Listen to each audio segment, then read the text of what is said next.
Hello, and welcome to Required Reading, the podcast that revisits the most impactful books from our childhood. I'm Erin Bowles, actor, writer, and Drainage Ditch Princess. Our guest today is Allison Reese. She is an LA-based comic and writer. She was in the movie Bros and Stephen Colbert Presents Tuning Out the News. You may also know her online as Alien Reese, Kamala Harris impersonator. Welcome, Allison. Hello, hello. Thank you for having me. Of course. Our book today is The Princess Diaries by Meg Cabot from 2000. What a fun read. Setting the scene of 2000, top movies include How the Grinch Stole Christmas, Mission Impossible 2, and Gladiator. The WB broadcasts the season 3 finale of Dawson's Creek, which includes the first male gay kiss on U.S. primetime television. Oh. It is a huge year for TV premieres. This is a long list, but Survivor, Big Brother, Malcolm in the Middle, Even Stevens, Dora, Clifford, Caillou, Jackass, Gilmore Girls, CSI, and Curb Your Enthusiasm. Whoa! You did not just list Caillou next to Jackass. Yeah. That's incredible. Wow, I love that. Our author is Meg Cabot.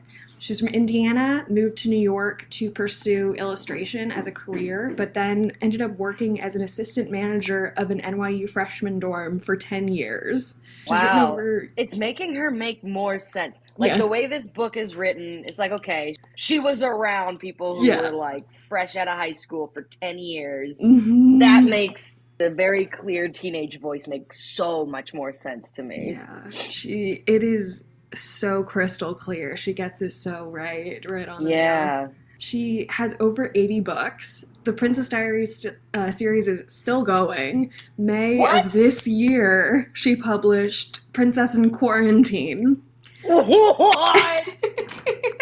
Mia Thermopolis is in quarantine? Yep. And I think the last one before that might have been maybe 2015. There was a royal wedding one. Wow. And oh my God. For that one, 10% of her proceeds go to Princess Mabel van Orange of the Netherlands charity to end child marriage, which I thought was nice. Wow. And one last little thing, the 2005 film Ice Princess, starring Michelle Trachtenberg and Joan Cusack and Kim Cattrall, was based on one of Cabot's short stories. Love that movie. Wow. What is your story with this book? How did it come to you? I don't remember exactly how it came into my sphere, but I remember it was the summer we were moving from Northern California back to Arizona. And growing up mostly in California up until that point, I was just so used to always going outside, always playing with friends, just like constantly outside because the weather was usually nice. And we moved in the summer to Arizona, and that could not be a worse time. Just so hot and not used to it at all. I was like, oh, we'll go there in the summer. It's perfect. We'll make friends right away because everybody will be outside. Not at all. Not at all. It was too hot to do anything except read. And I got one of these books and was like, oh, this is my life now. Yeah. And I think that summer I reread like whatever 4 or 5 versions were out. Just like a bunch over and over and over. That was kind of my intro to this series. And I love the books so much that I have never seen the movie. Wow. Sometimes when I really like a book, I'm like, I gotta keep it pure. That's fair, because the movie was bigger for me in a lot of ways. I read, I think, the first 5 books of these, and I read them super quickly, just burned through them. Yeah. But if I had not seen the movie, I think I had seen it before the books, I never in my life would have cast Julie Andrews as this grandmother. What a different character. There's, wow. Like, Grandmère in this book has, like, tattooed eyeliner, is introduced wearing a purple silk turban. She calls Princess Diana, a twink. Just wild. Yeah. And the book to movie difference is I've never seen the movie, but it had so much of an impact culturally that there are parts of it that I like misremembered from just knowing that that's how it was in the movie. The difference between it being in New York versus San Francisco in the movie, right? Yeah, I forgot about that. I forgot that the movie was in San Francisco. Yeah. Looking back on it, I'm like, okay, well, that makes a lot of sense. This came out in 2000, and then so it made sense that they were like, okay, let's move this children's story to this other side. But also my spouse loves the movie. Loves the movie, and he was like, oh, the dad is alive in the book? And I was like, of course the dad's alive. What are you even talking about? I wonder if that's like to give Julie Andrews more of the spotlight or more of the role, like. And I think maybe they could just say it as like, well, we don't want to talk about testicular cancer. There was a lot of to that. Let's shove it to the side and not talk about it. There's so much more time, I think, spent in the movies on like the meat of the princess lessons of like how to sit and things like that. And those are kind of, I think, partly because it's a diary. It is formatted like that, so you're not in the moment, but it's a lot more about the life and times, which I think, like, there was another book that I did a couple weeks ago on the show that was all about a pop star, and there was very little actual pop starring in the book. It was mostly about boys and stuff.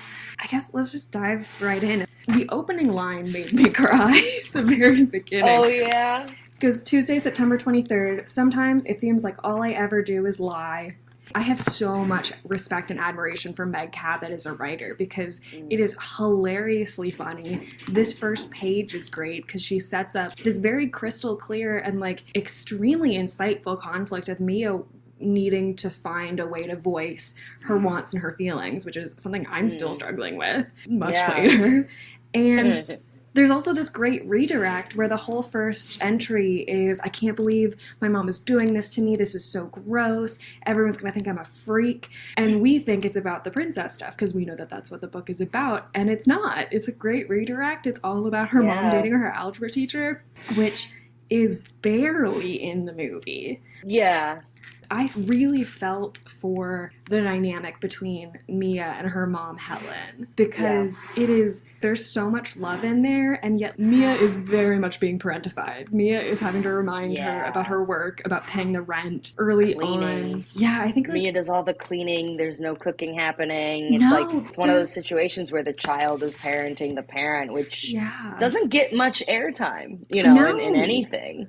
Such a real thing a lot of people deal with. There's a moment very early on where Mia's like, wow, she's making pasta. This means like it's a big deal. And it's like, honey, that's boiling water. That is like, there's nothing to making pasta. Yeah. I wanted to ask, did you keep like a diary or a journal? I did, and I think it was because of this book. I started to keep like a journal every now and again. But years before, I got one of those like password journal things where it's like, oh, only I can say this, and then it'll open, which those never work. But I got it mostly because it was like a fun toy, it seemed like, as opposed to actually using a journal. But I did start journaling, and I've done a lot of journaling in adulthood too. It's just become I never thought it would be just such a really part of my everyday routine kind of a thing. I had a college class, an English class, that was like the whole class was about journaling and what that means, and writing and journaling, and if that can be used as the benefits of it as like a form of therapy, a form of ADHD regulation, whatever. But it all started, I think, with this book in particular. I read it so much that summer. Oh man, I love that. Did you keep a journal or a diary? Sporadically, like I think the most I really kept one was like right as high school was ending. But I was wondering about this earlier, and I was like, actually, I was on Tumblr all the time. I think that was my diary. And I think there was something comforting in that, like knowing that other people would see it as a form of like validation. But the only people who like, I had like 2 friends who knew my Tumblr, so they would get it. It was this weird level of like anonymity and recognition. I need to scrub that from the internet and go after that. It's probably fine, but just in case. I never really got into Tumblr. That's so funny that like it was just so public, but not. Yeah. Because I think part of why I stopped journaling is I was like, I don't want anybody to read this. Yeah. And there's nothing stopping anybody from reading it, really. I also grew up with a lot of siblings, so it was like the possibility was always kind of there that somebody would find it and go through it. So that's interesting. Tumblr was such a public place to voice, but not. Yeah. Did that feel like really liberating? Yeah, I think so. I think it was like, and I think it ended up working out well for me in the end because I was very mentally ill, and there were like at least one or two kids who was like, maybe an adult should check on her. Like that like worked out very well for me in the end. Good. But yeah, I think it was like there was something very validating in like strangers saying just like that sucks, man. And I think one thing that really resonated with me and that I respected so much about this book is the relationship between Lily and Mia, because there's a lot of love there, and yet Lily is mean. Lily is outright mean, and yet like one of the first things I highlighted was like she's being very mean. She's saying like, I don't understand you, you don't stand up for yourself, your feelings have worth. And it's such a whiplash moment because she's being mean, and yet like her parents are psychologists. She's very accurate, and even when she is being actively mean to Mia, she still talks about her with such admiration. Like very clearly these girls like look up to each other, which I thought was so nice. And something that was not in the movie is how rich Lily is. Oh my god. Oh, you were saying? What was I saying? I was just talking about how Lily's mean, and there's all this admiration between the two. I did like the way they ping pong back and forth, and like the growth of not just their relationship throughout the entirety of this first book, but also like their individual growth. Like I felt like they both did.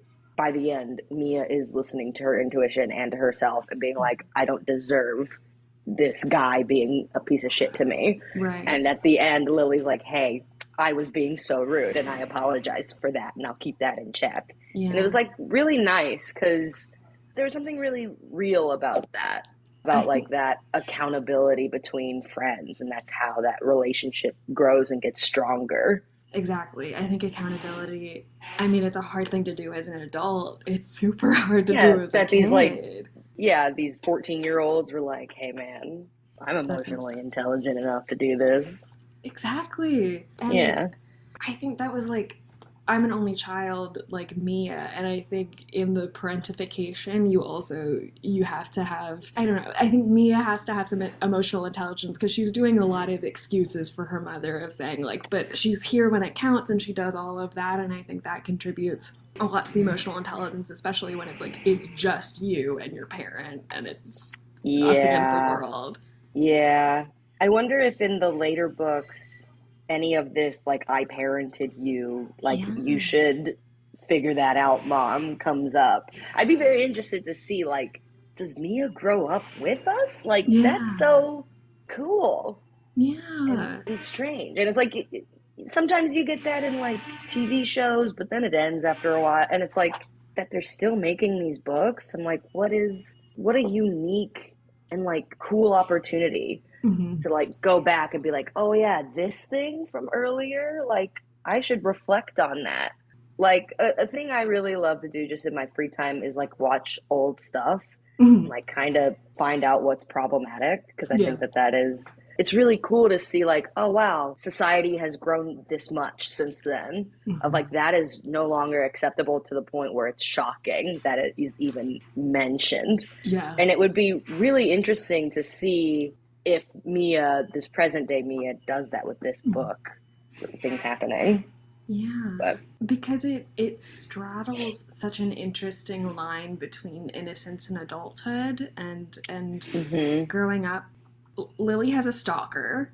There is the blind guy, capital B, capital G, who's a groper.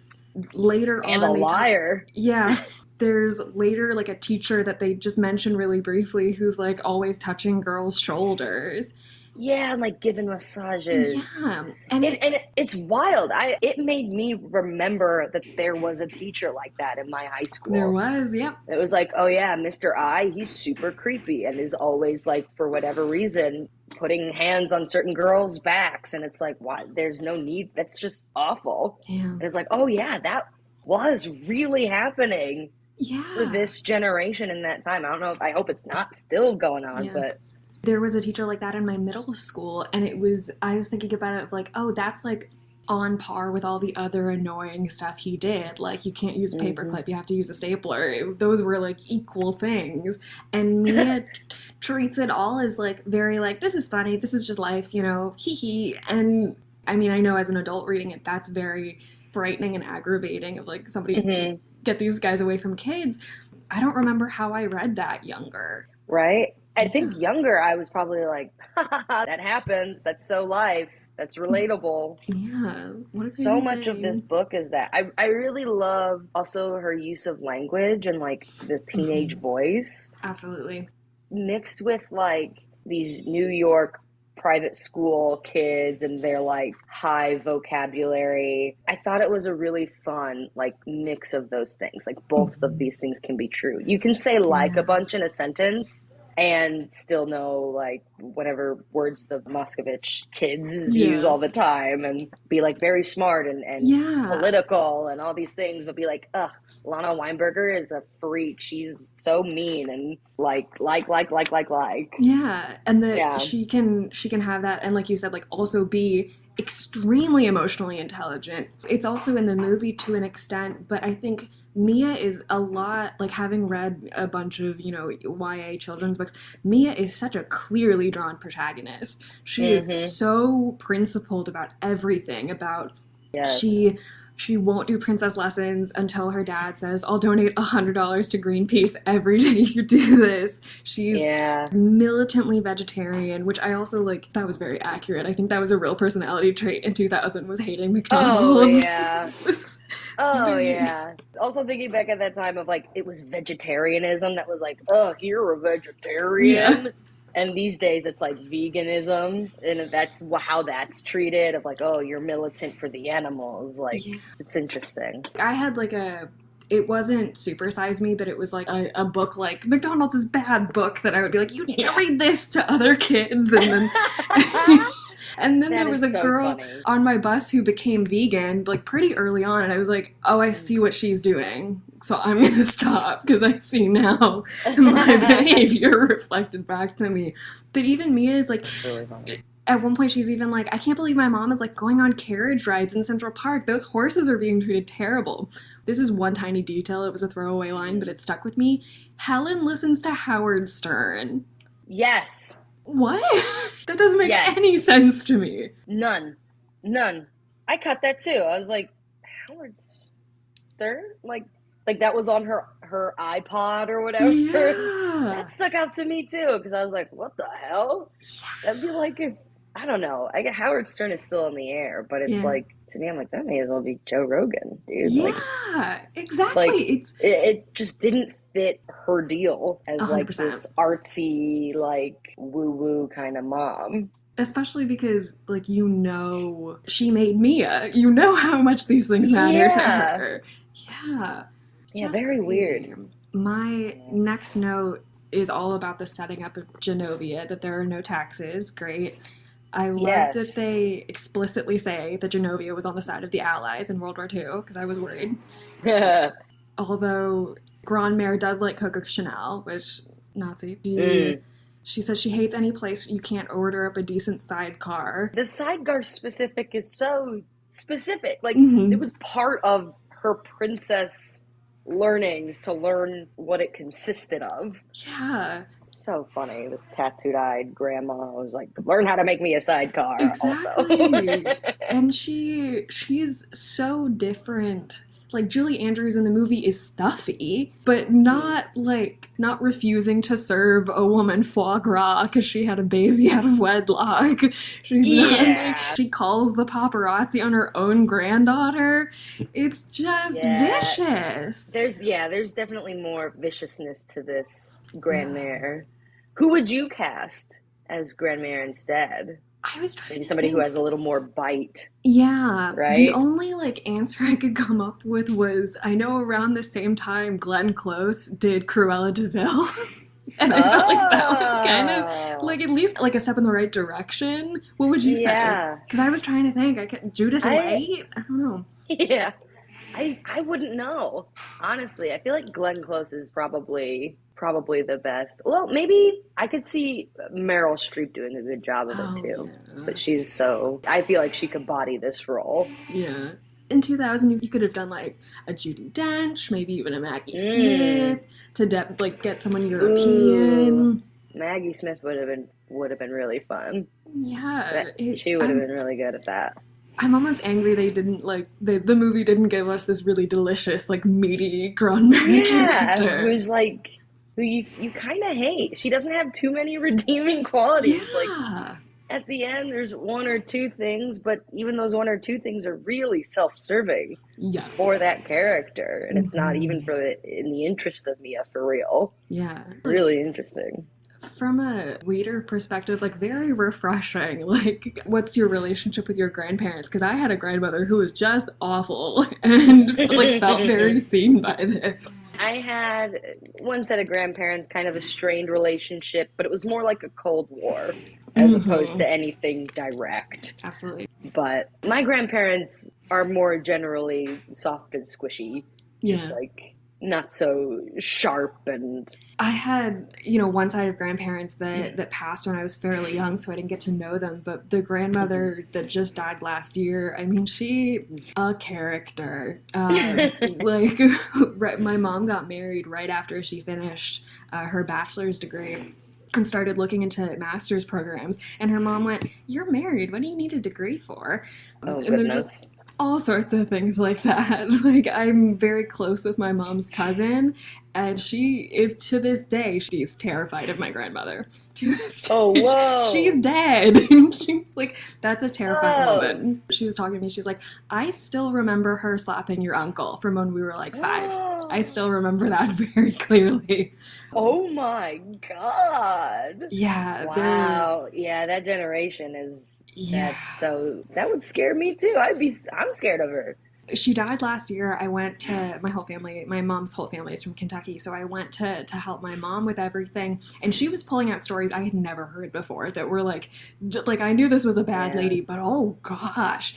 And I think the part of the fantasy of this book is, well, what if I'm a princess and I don't even know it? But I think also, to me, part of the fantasy is that a big family secret is, nice and not awful. Yeah, that is interesting. Yeah, but it's so funny, too, because, for Mia, she's like, "This is awful. Mm-hmm. This sucks." But it's no, well, I mean... I guess, relative to the person, but that is interesting. I do wonder, just thinking about the grandmother and the country and Genovia's moral code and their politics are really liberal. And I mean, Grand Mère is teaching her about Marxism. I had that highlighted of what did Marx consider to be the contradiction in capitalism was one of her princessly duties to know. Yeah. I was okay, so why is Grand Mère such a fuckhead? Yeah. And is it a generational thing or because I think the opening quote is the dedication is a quote from A Little Princess, and I won't read all of it, but "It would be easy to be a princess if I were dressed in cloth of gold, but it is a great deal more of a triumph to be one all the time when no one knows it." And so I think that was a really interesting point of setting up this question of what is a princess? What defines it? What counts? What's the behavior? And I don't think they ever really answer that. And I wonder if Grand Mère is sort of you gotta be hard to survive this, kid. But yeah. And I, not remembering the rest of the book super well, I think the perspective in the movie is kind of we're getting a new generation who are kinder and softer and, principled where it counts. Yeah, and don't have to be I'll tough it out, or I have to have this unreasonably thick skin that makes me difficult and rough in other places in order to deal with this. It was striking that Mia, and Cabot by extension, talks about... in terms of talking about her father, is he had a really tough time growing up. He had a really hard childhood. I think Mia cognitively would be like, but that's not my mom. That's the totally different, that my mom is so good and my mom is totally different. I had one really shitty grandmother and another one that I didn't know very well. So she became awesome in my mind to like, yeah, you have to, someone in this family has got to be a good guy. I need someone to look up to. Yeah, there's somebody here who doesn't have their eyelids tattooed. There's this devastating moment. Helen and Philippe are trying to get Mia like on board with being a princess, and she starts to think that her mom wants to send her away. And that just hurt me so bad. Yeah. Oh. Sorry, I'm dog sitting. Oh, the dog good. Is freaking out too. There were a lot of moments. The dog has so much to say about this book. There were a lot of moments within this book that were just like, really, really hit the nerve of being a kid at that time, and like when shit hits the fan, like where your brain goes to the, whether it be rational or unrational or whatever, like how a kid would think in these situations was, I thought, really spot on. And I remember as a kid really relating to that and feeling really seen with that. Yeah. Of like, there's this repeated conflict that everything that Mia assumes is incorrect. Like, people are not paying attention to her because you stabbed Lana Weinberg with a cone. Like, Michael is not asking for a study session because he thinks you're stupid.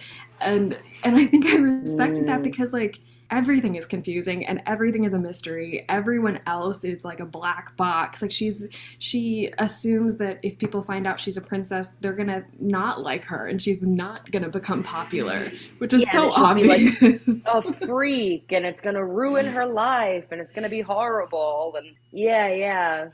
That is so true. And even with the Tina character, there's this big, long arc. We're introduced to Tina as like, oh, she's a total freak. She has this bodyguard. No one talks to her. And then it was interesting because as soon as you get to know her, that character, they stop referring to her in her full name. Yeah, like Tina the whole Hakim Baba, I think is her full name. Yeah, they were referring to her as Tina Hakim Baba like the whole book until like page 159 or something crazy like that. And it was just so interesting. And like even Mia having this moment in her journaling, and it's like kind of a passing thought of like, I really assumed a lot about her when I didn't know her, and she's so nice. Yeah. She's like my friend now. Yeah. And she's not a freak at all. She's just in this wild circumstance, how I am. Tina is not in the movie, and I think that's a crime. Oh, what? Yeah, there's like Lily and Mia have a falling out, but it's a much bigger part of the book. Like, I was so touched. There were so many times where Mia was like, I miss my best friend. I really miss my best friend. And like, I had like a big fight with my best friend in 6th grade for like a day, and I remember how much that hurt, you know? Yeah. And also it just means so much more when you're that young. Like, you have only had so many days up until that point, and so every day feels like a huge thing. So like even just a day without your best friend feels like forever. And Mia has this very real sense that I felt also of like, I'm alone in this world, and I've like one person is on my side, and if I lose them, I'm just gonna be a freak in the wilderness. Yeah. I also really appreciated their use of freak. They use the word freak so much throughout this book. Total freak. I'm gonna be a freak. Tina's a freak. Which felt accurate, you know? Oh, yeah. Very true. Oh, yeah. And the other big, I think, difference between the movie and the book is that the movie, I'm interested to see if you know this, the movie talks about a foot pop. Do you know about this at all? Okay, so there's a moment where Mia is prepping. They don't have the cultural diversity dance. It's like a beach event in the movie, and she's going with Josh. And Mia's saying like, I really hope I get my first kiss, and I hope my foot pops. And Helen goes, what is that? And she says like, when you kiss a boy in the movies, one of your feet like pop up, and you're only standing on one foot because you're like so in the kiss. Not in the book at all. I was talking like last week with a friend, and we're both like, you expect your foot to pop. That's so funny. It's like, wow, they really Disney-fied it. Yes. Yeah. Because, like, also knowing that they didn't do the cultural diversity, so much of the book was rooted in the politics of this character. Yes. And And is that lost in the movie for the most I part? think so. Like a lot of her activism is gone. I think like she's Oh, vegetarian, but I think it's but kind of that's like just the I think extent it's of it. yeah, I think it's also like an adult's perspective of like, yeah, what a nuisance. I think, but there's also like a scene where Julie Andrews eats a hot dog. So I don't. That sounds like it's a big deal. It's like I just remember that they like go. They don't go to Coney Island because it's in San Francisco, but they like go play arcade games and something. And Julie Andrews is trying Interesting. to learn how to drive or something. My husband talks Mhm. about that scene where they're driving because it's San Yeah, Francisco up a Hills. hill. Yeah, Yeah, yeah, yeah. yeah. Mm. As I was reading this book over the last week, I watched Glengarry Glen Ross for the first time. I'll connect it, I promise. And I was watching it on TCM, and Dave Carr comes on and introduces the film, and he says it is almost exactly the same as the stage play, except for Alec Baldwin's big speech is, you know, the most iconic part of like always be closing, and that wasn't in the play. And so I was like, the foot pop, the most single cultural unit, isn't even in Yeah, the book. that is interesting. Mm-hmm. Do you They think it also, was just like yeah, people who were like, okay, the movie version of this has to have this big cultural moment, or they're like, oh, we just got to add, like, is that on purpose?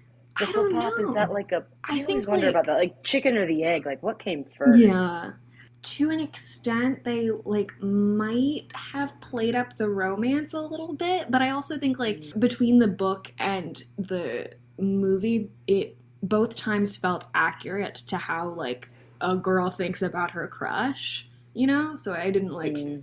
necessarily take issue with that. And I wanted to talk about the Michael Moskovitz of it all because I think Mm-hmm. like one thing that was odd to me at the very beginning, there's a paragraph where Mia is like, Josh has all A's like Michael. Josh is going to go to Yale like Michael. Josh does this and that Yeah. like Michael.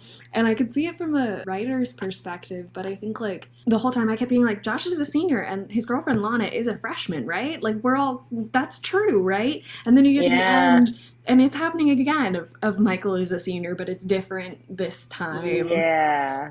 I also love the detail of Josh dumping Lana at the Hard Rock Cafe. I thought that was so funny because, like, of course, teenage brain is like, well, we got to go somewhere fancy. Yeah. We got to make it special. So, of course, we'll go to the Hard Rock Cafe. Yeah. Even where did they go for their dance? They went to some, like, restaurant Oh before the yeah. dance that would, like, had a similar vibe. That was Yeah, like, everyone was getting this is like a steaks. Red Robin situation or Yeah. something like that.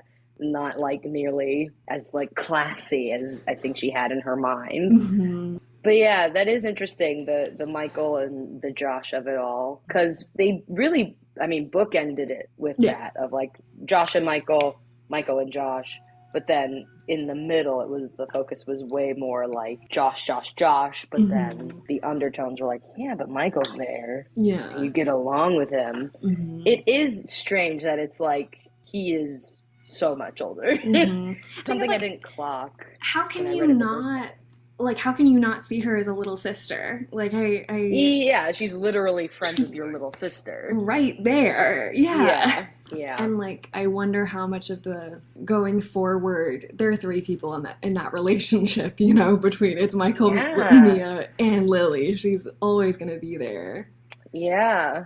Interesting. Hmm. One of the biggest scenes from the movie, and it happens as well in the book, and I think it's just sort of like a hallmark of the time of like Hmm. that era, is the makeover sequence, Ah, yes. which is they like really do her up in the movie. She's got huge curly hair, like Mm, all of that. But what was interesting about the book and the way they talked about it is that she says like this was like 3 hours of people saying you're ugly and this is wrong with you and this is wrong with you and this is wrong with hmm. you, and I think that put a real perspective on this thing that I think maybe like I've been conditioned culturally to be like, yay, fun makeover sequence, and Yeah, yet is like yeah, deeply painful. yeah. I appreciated that in the book that she was like, this sucked. It felt Hmm. bad. She's like, it Yeah. should feel good, and of course. it sounds like, of course, the movie just was like, makeover montage, whee! A little bit, yeah. Yeah. But there was still the sense of, like, they did not make her blonde like they do in the book, but there was this scene of Lily being like, what happened to you? And that really drives them apart. And yeah, she's like wearing it's not a bucket hat, it's like a cute version of that, but she's wearing a little hat over all her hair. And yeah, it's weird how I think I was just positioned exactly in the right moment for that movie to hit for me, especially like Anne Hathaway was, to this day, that's what I want to look like, Anne Hathaway. That's it for me. But there's even like a moment I think of so often, like Mia shows off her new hair, Lana is making fun of her, they're in English class, and Lily is like, what would we rather talk about, Voltaire or Voltaire? Personally, Voltaire, and like swivels it back. But that's something I think about so often, because it took me like a decade to understand what she was saying. That is so funny. That's really clever. The screenplay was written by a woman, and I only know this because when I was in college, I ran like a Women Are Screenwriters Tumblr. So yeah, the movie was written by a woman named Gina Wenkos, and she did a great job. I mean, very different, but still solid film. That's good. My plan is to, now that I've reread this book in adulthood, is to watch the movie and figure out if I like that. Yeah. Because it's interesting, like, I've held that movie off for so long out of respect for my nostalgia for this book. And now I've gone back and revisited it, and I'm like, yeah, sometimes nostalgia is really great, and sometimes you grow out of things for a reason. There are parts of it where I'm like, maybe not today, but I'm excited to see how I'll feel about the movie now. Yeah. That I've sort of broken that seal. The movie is meant to be very timeless, which I think makes sense, like as a Disney thing. But yes. This, in a way that I think works, feels so rooted in the moment. It feels so rooted in, like, Princess Diana was 3 years ago, to the point where when the press swarms the high school, kids are sticking their head out of the windows going, you killed Princess Di, which I loved. I loved that detail. Yes. It was wonderful. I love the year 2000 of it all. Oh my God, yeah. It was really just so nice. Yeah. There's like, while she's prepping for the dance, or in some of the last pages, there's a moment where she's talking about fashion and she goes, icicles are very in. And it's like, they were. Yes, they really were. And I knew exactly, like, the color blue dress. I knew exactly what it was. Yeah. Icicles were in. That, like, powdery exactly, blue. I knew exactly what she meant. And, like, I saw the runway of it. I saw all of it. I loved that at the very end, because I was waiting for it the whole time to see if it made it. She references Majesty magazine, which is a magazine about royal families, which is real because my mom subscribed, and we still have some. God. I was so pumped that I was like, there's a historical record that this existed. This is not something I made up. That is so funny. That is wild. Also, in light of the 2000s of it all, this could not be made today with the way the world is. Mm-hmm. She would know she's a princess. She would find some picture of her dad online, or somebody would find it and send it to her. There's something really beautiful about, like, that point in time where it's like they all had cell phones, right? But at the same time, the internet was not what it is today. So that family could have that big of a secret. Yeah. Whereas today, all those secrets are more than likely going to get out between, you know, ancestry things and the internet and everything else. Yeah. I mean, to the point, like, they're on dial-up. She has to That's right. instant message with Michael to say, get off the computer, I need to call Lily. And those two things can't happen at the same time. Also, the computer club. I had forgotten about the computer club and their whole deal. In the movie, they lean into him being in a band. Like, that's not a secret. And there's, I don't remember exactly what it is, but they have Michael and Mia have some kind of tiff right before, you know, the grand ending. And she sends him a pizza that has M&Ms on it that spells out the word sorry. And that was another, like, very iconic. There's M&M pizza? Yes, because so very early on in the movie, it all connects somehow, and these are only the parts I remember. But he's playing the piano, and there are M&Ms on the keys, and every once in a while he'll like eat one as he's playing, and it's a little throwaway thing. But I remember thinking Michael Moskowitz in the movie was very cute, and then once I had my own internet access, like 2008 maybe, I remember looking him up and finding out he does have a band, and I like bought their album on iTunes. It was not bad. Oh, wow. That actor had a band? Yeah, and I think that's like so funny. The only thing he's ever done. Wow. Yeah. That's interesting. I remember the Michael in my head was always better than the Michael on screen. Yeah. No tea, no shade to that guy.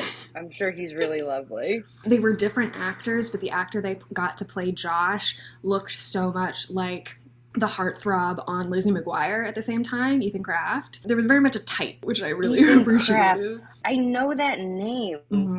Well, that actor ended up like being an Olympic swimmer or something. I don't know why I know all this, but...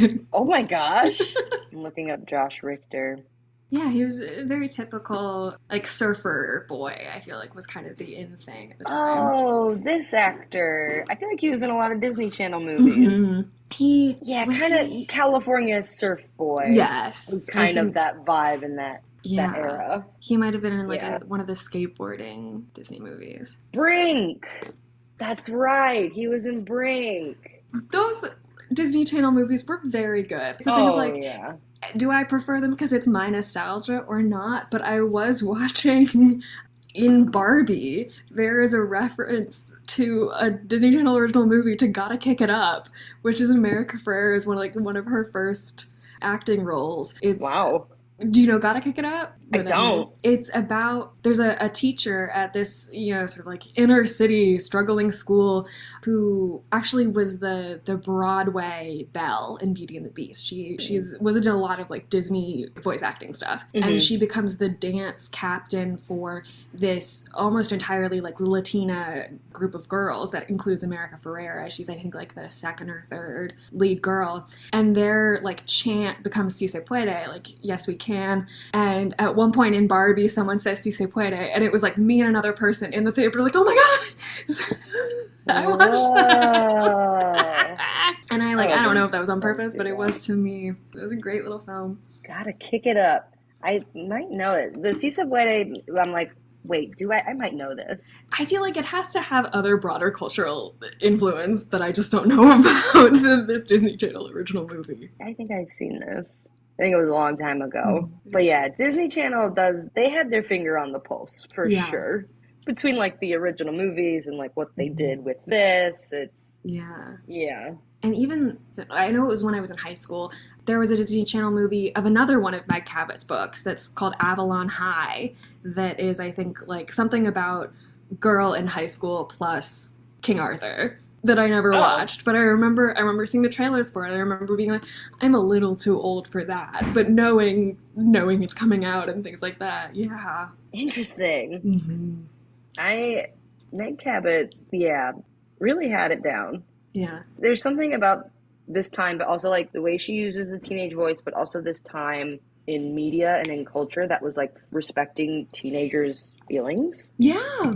Or seemingly the first time. Mm-hmm. Like you mentioned, this was the year that Dawson's Creek was happening, and that reminds me of something my sister said about that show. She loved it so much, and she was like, I like this show because they take teenage feelings seriously. Yeah. And they like make it into as big of a deal as it feels at that time or whatever. Yeah.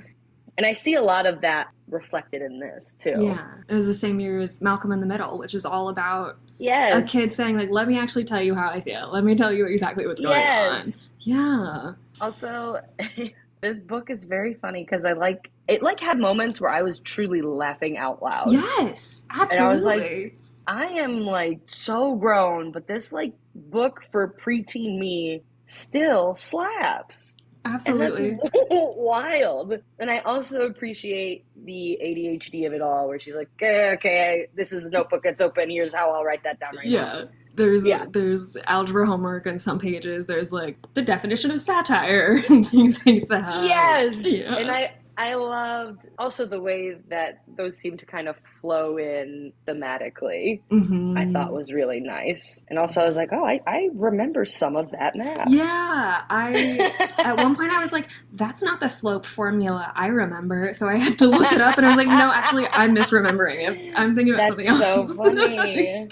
And I tried to understand algebra again and it didn't work. I don't know if I said this already, but I really liked that there was the ultimate trauma of trying to figure out algebra homework at the kitchen table with your dad. Which I 100%. Yeah.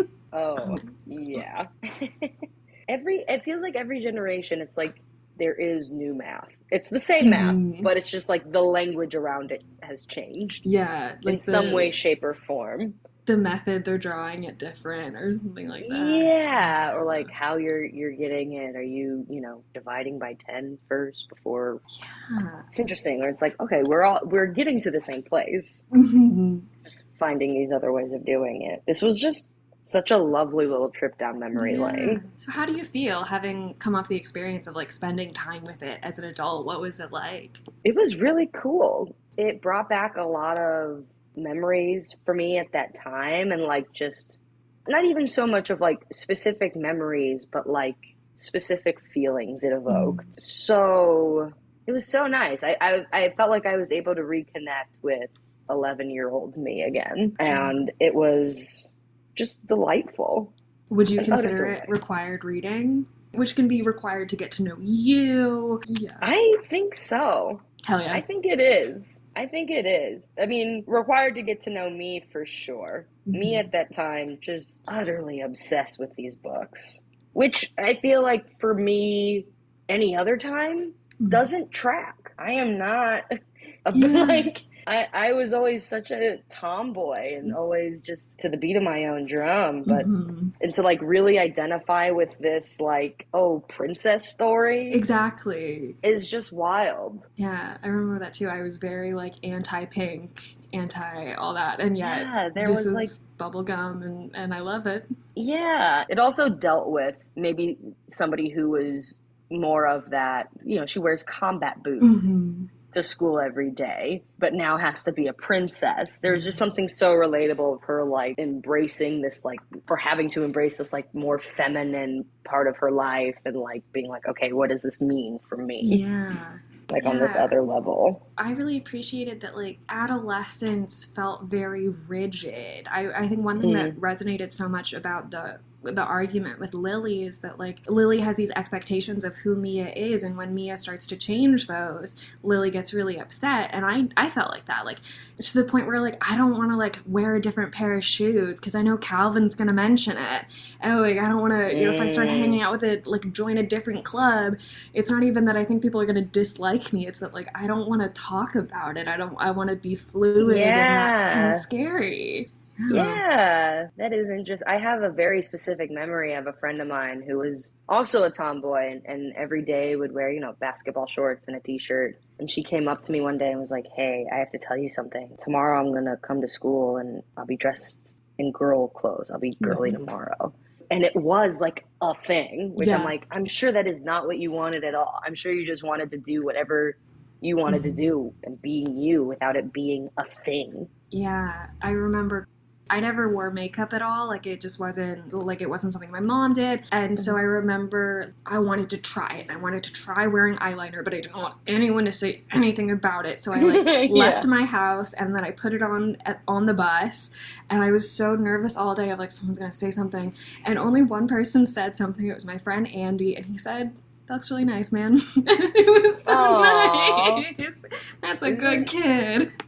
Isn't that funny how it like switches from childhood to adulthood of like, God, no one mentioned this, don't look at me. Being like, I wish someone would notice this. Exactly. I remember so clearly Valentine's Day of 2020, I had just started a new job and I wore like a very pink dress for Valentine's Day and no one said anything. And I remember being very upset about it. Yeah.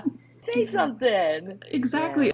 Is there anything you'd like to plug as we close out? Sure, yeah. I have a show for folks in Los Angeles. I have a show at UCB. Just generally a really fun time. The second Wednesday of every month with my team Wishbone. Thank you. And thank you. This has been Required Reading, and your homework for next week is All of a Kind Family by Sydney Taylor. It's the next book we're doing. So, just kidding, hee hee. This is me as an editor again. We had a little scheduling shuffle. The next episode, episode 10. Boy, you aren't even ready.